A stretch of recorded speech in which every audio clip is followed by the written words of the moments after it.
Saudara, dampak pandemi COVID-19 terjadi di semua sektor di Ciamis, Jawa Barat. Pemirsa, merosotnya tingkat perekonomian masyarakat akibat terdampak pandemi virus corona menyebabkan angka perceraian di Jakarta Selatan meningkat tajam. Faktor ekonomi umumnya menjadi alasan utama. Ramai-ramai cerai di tengah kondisi pandemi COVID-19. Apa sih penyebabnya? Angka perceraian ini tinggi atau keluarga ini retak di tengah kondisi pandemi seperti ini? Semuanya serba salah. Perceraian di Kota Semarang mengalami kenaikan pada fase Maret hingga setiap harinya panitera di Pengadilan Agama Garut setidaknya menerima 100 orang yang mendaftarkan gugatan perceraian.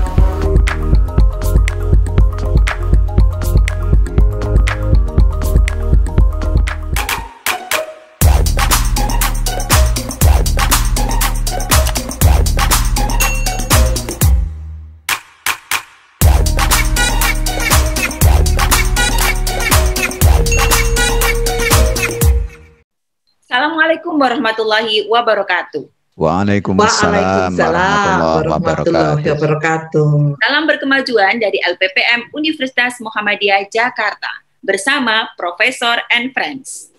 Era pandemi COVID membawa dampak yang signifikan di dalam kehidupan masyarakat. Salah satunya yang berkaitan dengan perceraian. Di Detik News, pada tanggal 28 Agustus 2020 didapatkan data ada 57.000 kasus perceraian. Bagaimana menyikapi hal ini? Kita akan membincangkan kali ini dengan dosen yang mempunyai kompetensi di bidangnya. Dengan siapa Ibu Yuni kita? Ya, alhamdulillah telah bersama dengan kita pakar hukum Islam yang Associate Profesor Dr. Sopa yang merupakan dekan dari Fakultas Agama Islam Universitas Muhammadiyah Jakarta. Nah, hari ini Dr. Lucy kita akan mengulik tentang fenomena perceraian di era pandemi COVID-19.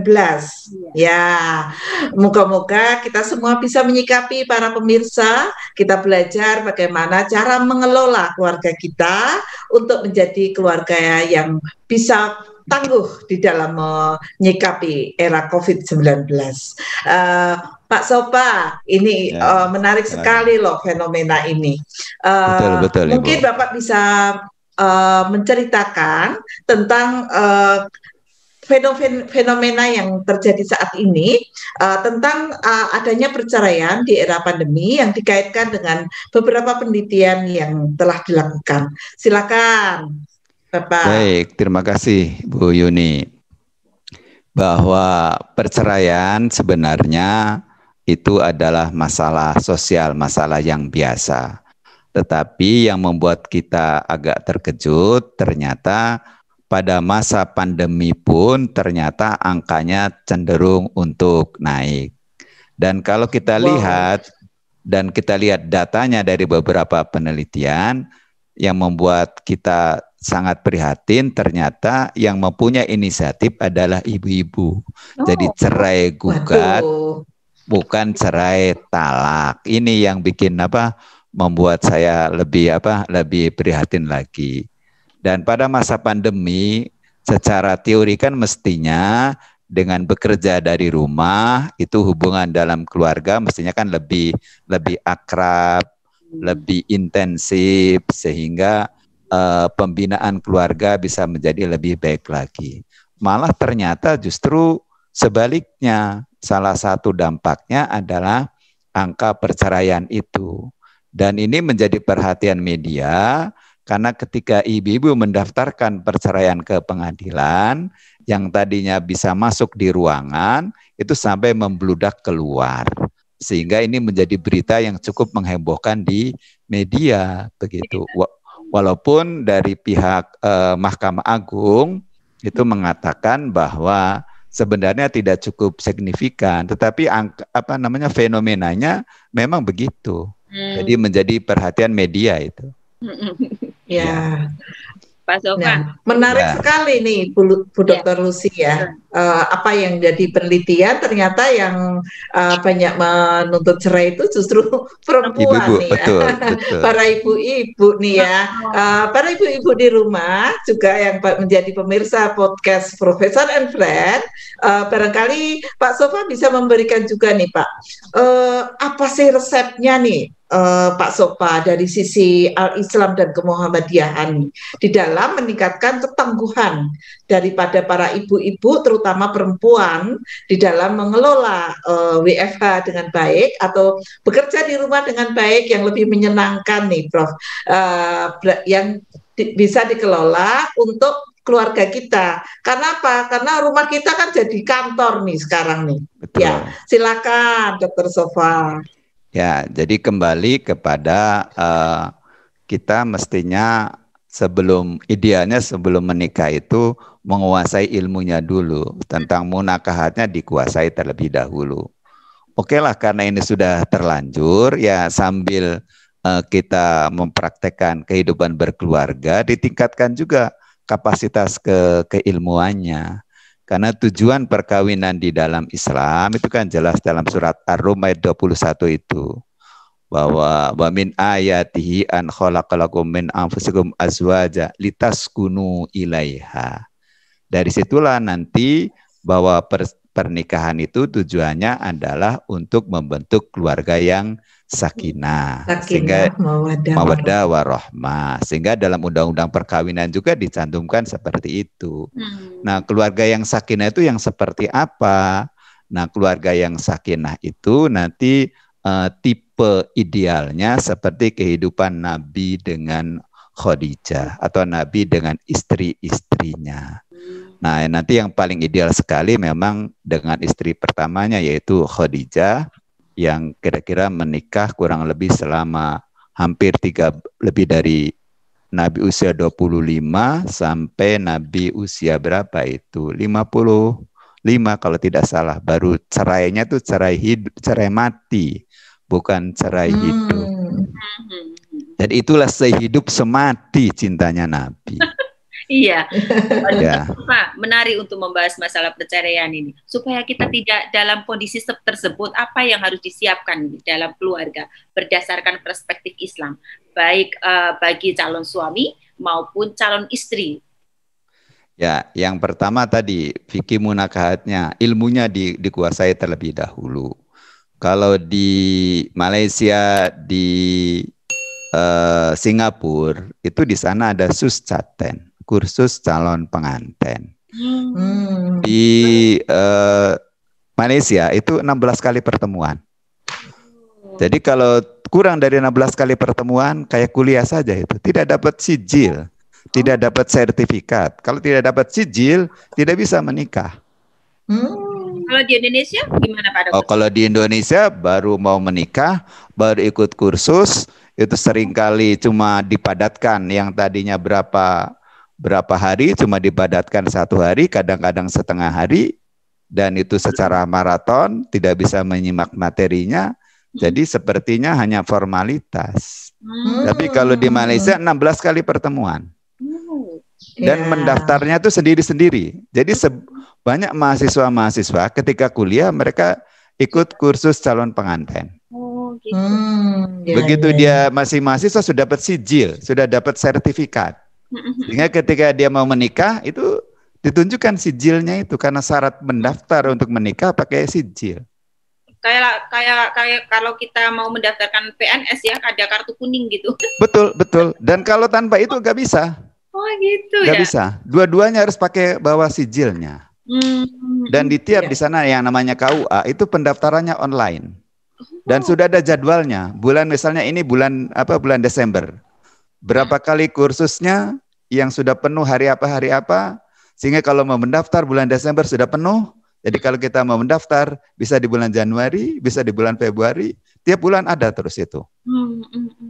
Jadi kalau mahasiswa lagi sibuk kuliah, nanti mendaftarnya kalau kita kan nanti liburan panjang nih. Desember itu akhir kuliah, kemudian UAS, setelah UAS kan libur panjang tuh. Nah itu biasanya digunakan untuk mengikuti kursus calon pengantin. Hari ini Bu Dr. Yuni, bagaimana kita terapkan aja nih di UMC? Ada satu. Saya setuju, karena sementara ini yang menyelenggarakan pemerintah kewalahan. KUA itu kewalahan.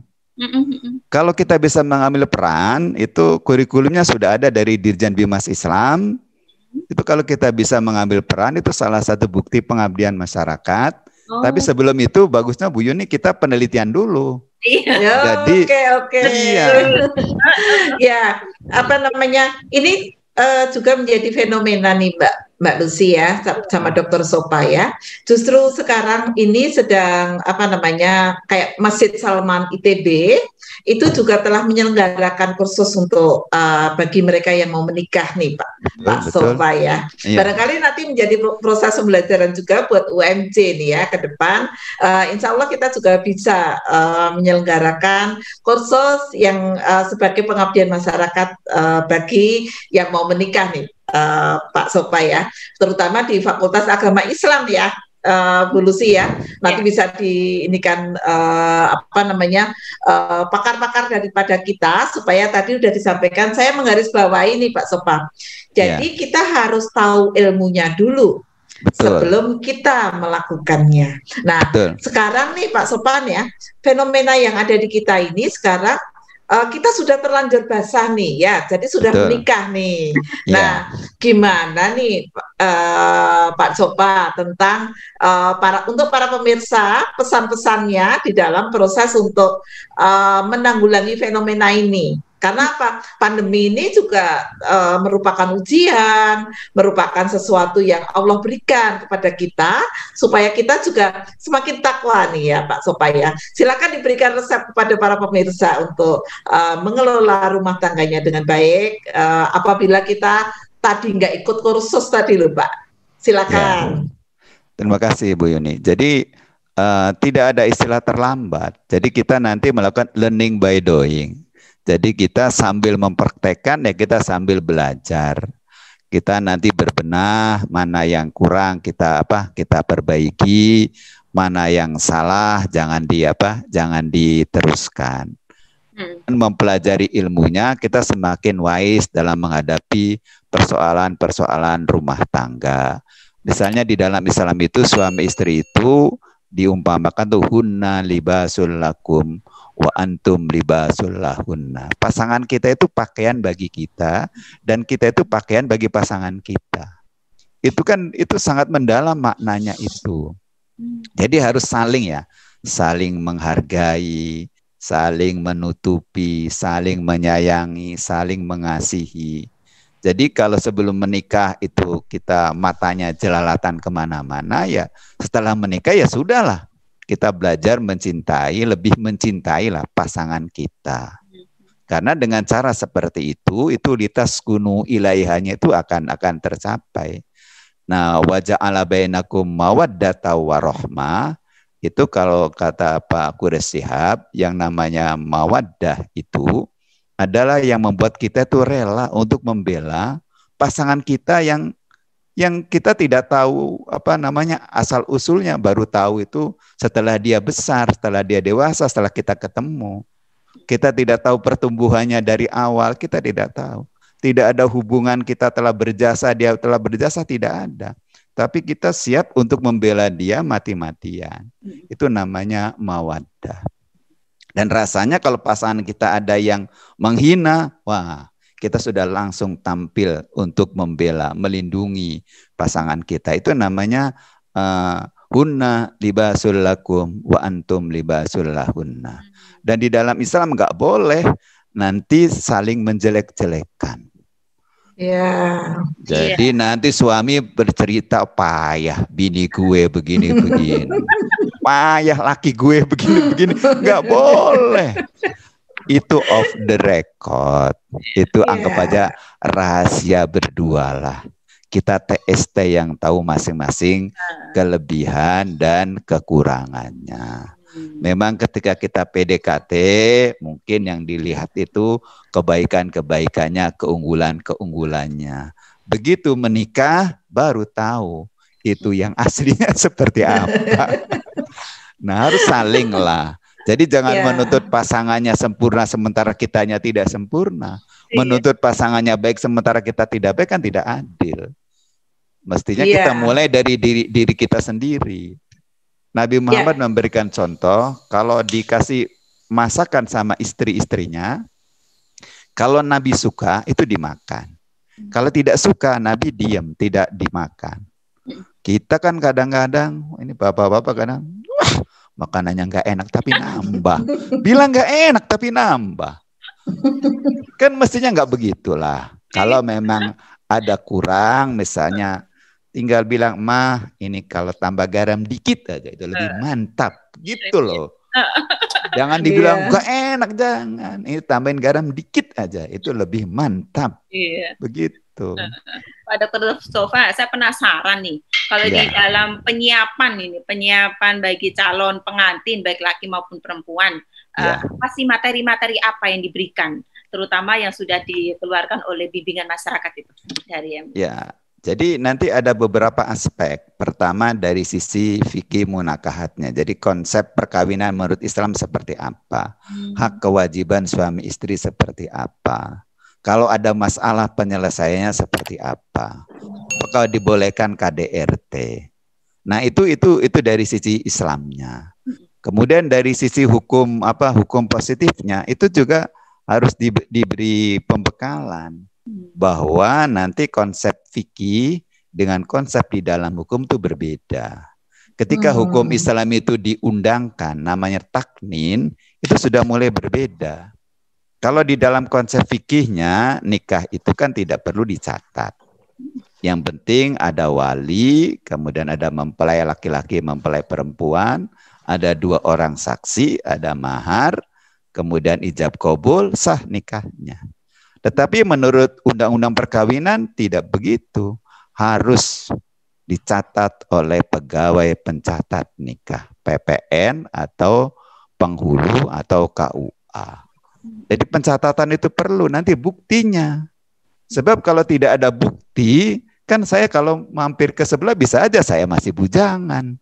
Saya nggak punya apa-apa, bisa aja kan. Oh, kalau tampilan saya umur segini, oh bujangan nggak mungkin. Saya bilang saya udah duda. Bisa saja kan. Tapi kan kalau ada buku nikahnya, kan saya nggak bisa mengelak. Kalau misalnya istri saya, ini buktinya loh, ini ada bukunya. Nikahnya tanggal berapa, tahun berapa, di mana, saksinya siapa, yang mencatatnya ada semua. Jadi nanti tidak ada ya terutama yang banyak, salah satu yang menyelewengkan, mempermainkan ini kan laki-laki. Tetapi yang kedua ada juga yang perempuan. Itu yang sudah menikah lagi, padahal dia belum putus perceraiannya. Karena dia hanya cerai secara agama. Ini ada terjadi di masyarakat. Suaminya meninggalkan lama berbulan-bulan sampai bertahun-tahun, belum menceraikan, kemudian istrinya kawin lagi. Nah, kalau nanti suaminya pulang, kan ribut itu. Kata suami, ini istri saya belum pernah menceraikan. Ya Allah. Nanti jadi masalah ini.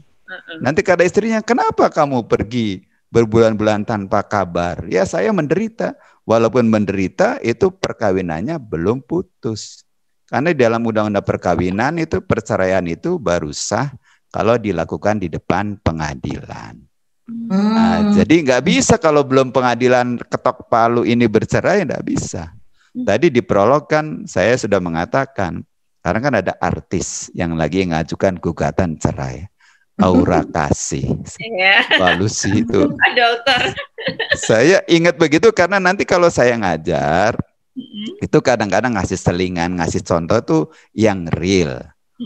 Itu kan Aura Kasih baru menuntut. Nanti kita lihat pengadilan, karena undang-undang kita itu prinsipnya mempersulit perceraian, mempermudah perkawinan. Tapi nyatanya justru masyarakat lebih banyak yang bukan lebih banyak, fenomena semakin meningkat perceraian itu, ini kan sangat memprihatinkan. Jadi kalau tadi ditanya bagaimana kiatnya, ya mengetahui ilmunya, kemudian di dalam kursus itu di samping aspek hukumnya, yuridisnya, juga nanti ada psikologinya. Karena perkawinan itu mempersatukan 2 individu yang berbeda. Ya ketika pacaran mah ya iya aja. Pasangannya kesandung, aduh sayang hati-hati. Begitu sekarang matanya kemana, jalan segitu aja. Kan begitu. Nah ini untuk pendekatan psikologi kan penting. Kalau secara psikologi kan laki-laki kan cenderung menggunakan apa? Rasional. Sementara istri perempuan kan lebih cenderung perasa. Itu bagaimana menggabungkan, bukan menggabungkan. Jadi laki-laki menurunkan rasionya sehingga bisa mengikuti perasaan istri. Nah, si istri juga harus membuka apa pemikirannya sehingga bisa mengikuti pemikiran rasio dari suaminya. Nah, ketika nanti ada masalah, ini perlu diselesaikan juga melalui pendekatan psikologi. Maka di dalam persiapan tadi perlu materi tentang psikologi perkawinan. Jadi bagaimana mengenal apa kepribadian suami, bagaimana mengenal kepribadian istri, itu kan perlu itu. Kemudian yang keempat itu juga masalah ekonomi. Jadi bagaimana ekonomi rumah tangga dikelola. Nanti suami gajinya sekian harus kasih tahu sama istrinya. Jangan yang penting pokoknya uang belanja kamu sekian. Kamu nggak mau tahu uang saya mau buat apa, nggak boleh. Harus ada keterbukaan. Karena hunna libasul lakum wa antum libasul lahuna, itu saling ada transparansi. Jadi suami juga harus membuka, saya penghasilannya ini, gajinya sekian, tunjangannya sekian. Cerita aja kepada istrinya. Sehingga nanti tidak ada kecurigaan dari istri. Dia menggunakan uangnya untuk perempuan yang lain, ada pil perempuan idaman lain. Nah, hati-hati juga nanti yang ibu-ibu yang bekerja, jangan uangnya juga buat pil. Ada pria idaman lain kan kacau juga. Jadi nanti ibu yang kerja juga begitu sama suaminya, nih gaji saya sekian. Jadi walaupun nanti duitnya dipul ke istri atau di rekening masing-masing, tahulah bahwa penghasilan sekian kalau mau buat belanja. Jadi nanti diberi bekal bagaimana pengelolaan ekonomi rumah tangga. Supaya nanti jangan ada dusta di antara kita. Kan kacau. Nah, kalau kata Nabi kan ada, karena zaman Nabi yang bekerja itu suami, maka istri kalau mau memberi sesuatu buat keluarga, buat orang tua, harus izin sama suaminya. Nah, walaupun sekarang ibu bekerja juga sama. Jangan nanti mau memberi sama orang tua sendiri, kasih tahu pasangannya. Supaya nanti jangan kesan orang tua sendiri kita sayangi, sementara mertua tidak pernah diperhatikan. Itu juga jadi bibit ya sedikit membuat runcing dalam kehidupan rumah tangga. Dan kalau nanti sudah ada titik-titik itu, biasanya yang memperparah persoalan rumah tangga jadi memanas adalah ya dari keluarga terdekat itu, dari mertua itu biasanya kadang-kadang suka bikin panas suasananya begitu. Yeah. Kemudian yang tidak kalah penting juga diajarkan manajemen konflik. Kalau di Malaysia diajarkan manajemen konflik. Karena nggak mungkin pasangan suami istri nggak pernah bertengkar, nggak mungkin. Bohong itu kalau suami istri menikah nggak pernah bertengkar, tuh bohong. Tapi kalau bertengkar terus setiap hari, ya Tom and Jerry, itu juga nggak benar. Nah, bagaimana kita mengelola konflik? Jangan nanti bertengkar di depan anak-anak. Kalau ada anak-anak, yuk kita gencatan senjata dulu. Begitu. Ada mertua datang berkunjung orang tua, lagi bertengkar, stop. Kita gencatan senjata dulu. Gitu. Bikinlah semacam kesepakatan. Ada tamu datang, stop pertengkarannya. Karena ini kan masalah berdua, jangan dipertontonkan kepada orang lain. Jadi manajemen konflik. Yeah. Terus juga nanti diajarkan bagaimana mengasuh anak. Nanti jangan dibebankan, pokoknya ini urusan istri, titik. Waduh, kacau juga. Pengalaman saya dipaksa juga sama istri itu. Suruh bantuin mandiin, yang tadinya nggak bisa lah saya mandiin bayi. Tahu kalau sekarang udah lupa itu. Anak-anak saya tuh saya ikut mandiin, ikut nyebokin, ganti popok. Kalau malam kan itu kalau bangun gantiin popok kan kasihan, kalau istri aja kan sudah netein, sudah apa, masa suaminya enak tidur mendengkur sementara istrinya tidur. Saya dipaksa lah. Ya akhirnya saya juga memahami bahwa menjadi orang tua itu tidak mudah. Berat sekali dalam mengarungi kehidupan rumah tangga. Nggak bisa dibebankan, pokoknya urusan anak, urusan istri, nggak bisa. Suami harus terlibat. memandikan, kemudian menyuapi, ya itu harus dilibatkan.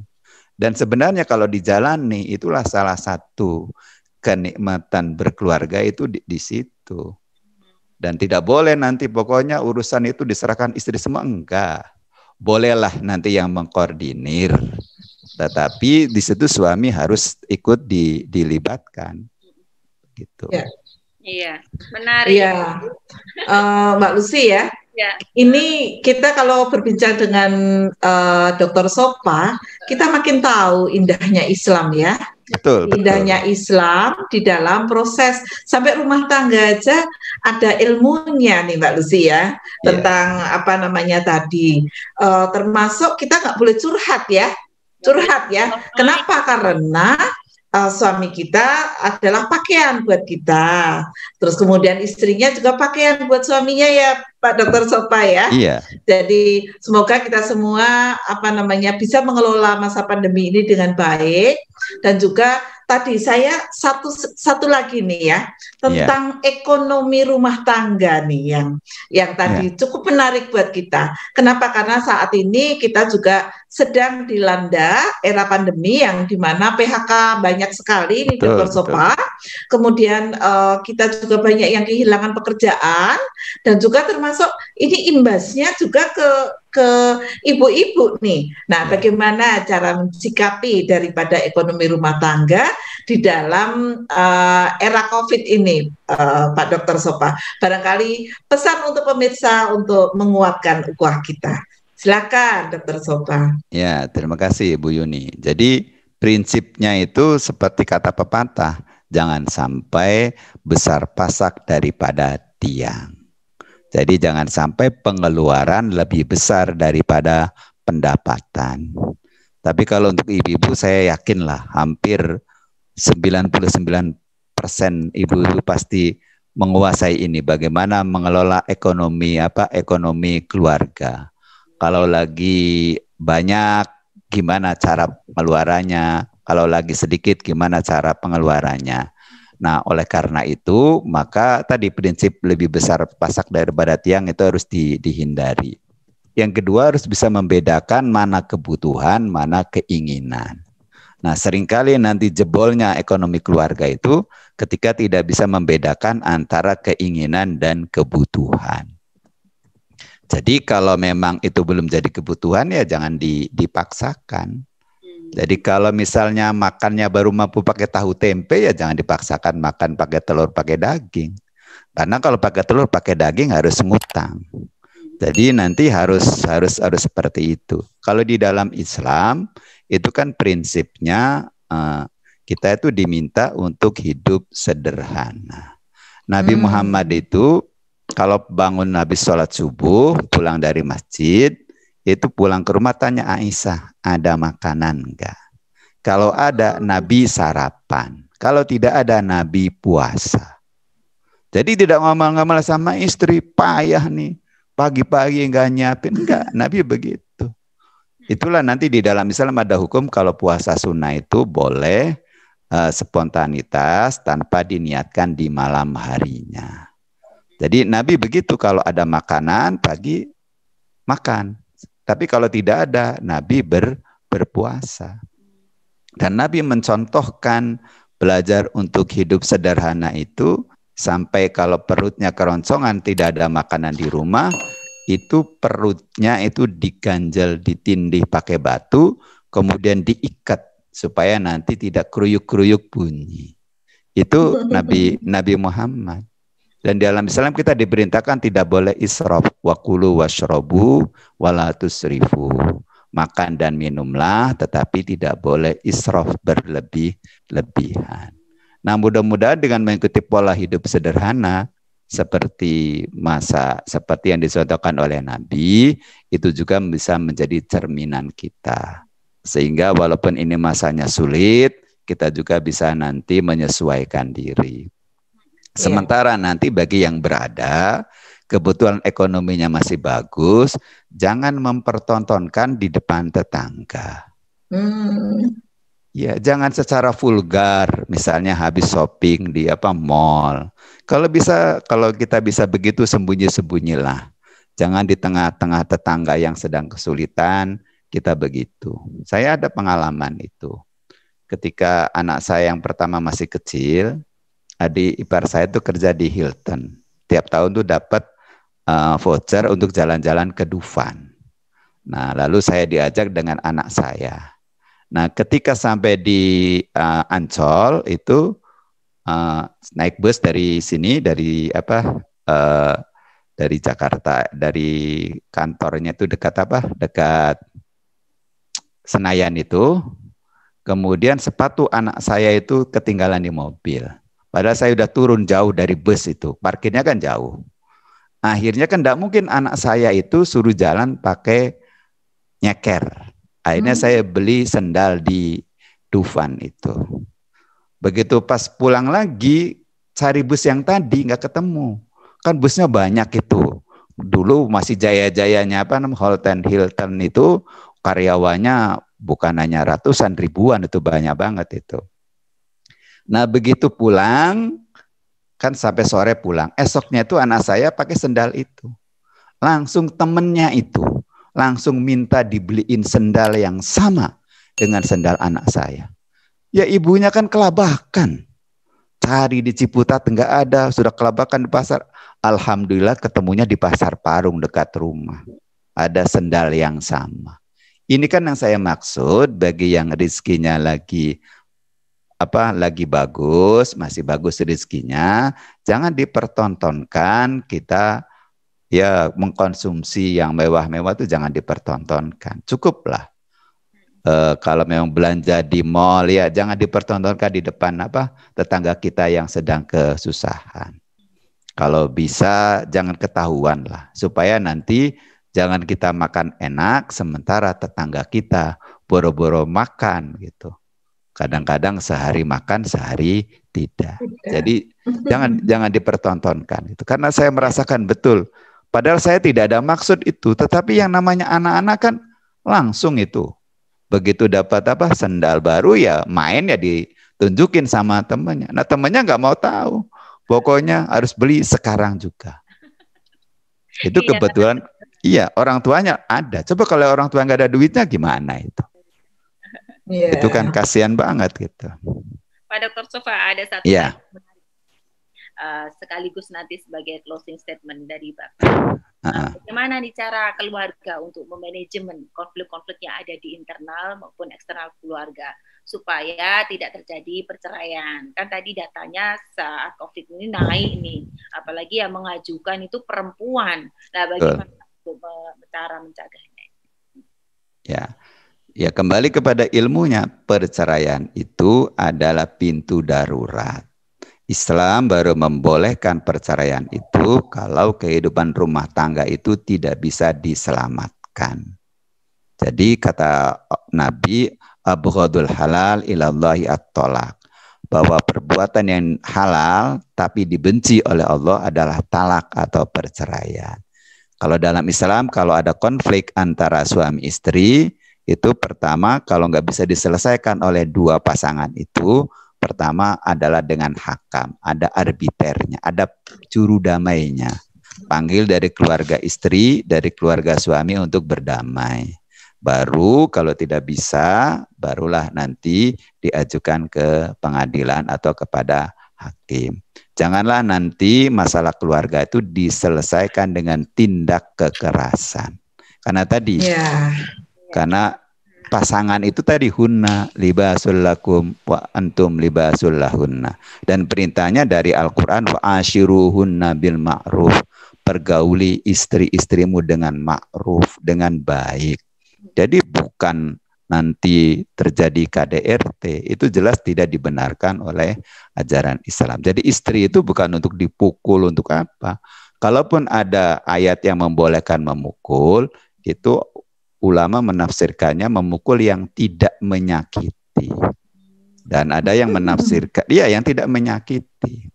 Pukulan sayang gitu ya? Iya, pukulan sayang. Jadi mukulnya itu bukan, maka kata Nabi tidak boleh memukul wajahnya. Dan ada riwayat yang mengatakan ayat itu ditujukan karena ada sebagian masyarakat, ada satu suku di Arab pada waktu itu, perempuannya itu kalau diomong nggak mempan. Suku itu baru mempan, baru nurut kalau dipukul. Jadi kalau kita pahami mafhum mukhalafahnya kan berarti boleh memukul itu tidak berlaku umum untuk semua masalah dalam konflik keluarga. Kalau saya memahami bahwa itu ya tidak sampai melukai atau menyakiti istrinya. Tapi kan menurut saya jangan sampailah ada konflik suami istri kemudian diakhiri dengan pukul memukul, itu adalah hal yang tidak baik. Kita hadapi dengan cara dewasa. Kalaupun sudah merasa tidak cocok lagi, menikah dengan cara baik-baik, maka berpisah bercerai juga dengan cara yang baik-baik. Jangan saling menyakiti. Itu kan indah kalau begitu. Ya, alhamdulillah nih ya. Alhamdulillah Bu Lucy, hari ini kita mendapatkan pencerahan bahwa indahnya Islam itu terasa dari keluarga, kemudian dari masyarakat juga kita ya. Tadi dari Dr. Sopa banyak sekali pencerahan-pencerahan yang bisa kita jalankan bersama.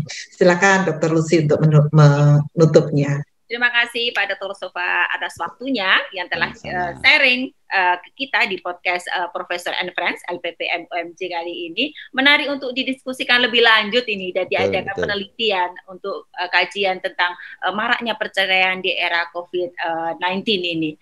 Saya ucapkan terima kasih banyak. Ya. Salam berkemajuan dari LPPM Universitas Muhammadiyah Jakarta. Assalamualaikum warahmatullahi wabarakatuh. Waalaikumsalam warahmatullahi wabarakatuh.